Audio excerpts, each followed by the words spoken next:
عمر بخيت أمامية هلالية تبحث عن بكري المدينة، يمشي بكري عبد القادر، انطلاقة هلالية هيحكس كرة عالية أمامية من بكري ولكن مرت إلى دفاعات الأمل عطبراوي ومخالفة لمصلحة الهلال على راس ال 18. يكسب اللاعب محمد أحمد بشير بشا، يكسب مخالفة هلالية في مكان مميز ممكن أن يستفيد منه الهلال.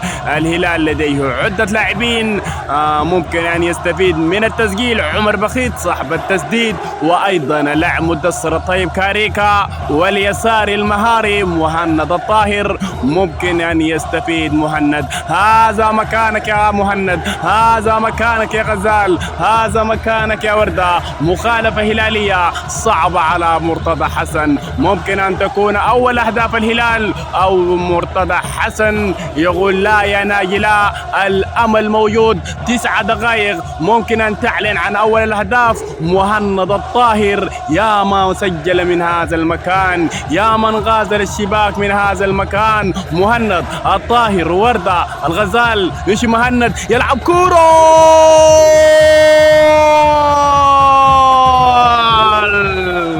يا سلام. مهند الغزال الهدف الأول للهلال. وردة وردة وردة وردة وردة، يا سلام يا مهند، في كورة ولا أروع ولا أميز لم يسجلها إلا مهند على يسار الحارس مرتضى حسن. الله، بالمليمتر يا حبيبي، بالمليمتر، في مكان يسكن الشيطان يا مهند يا غزال.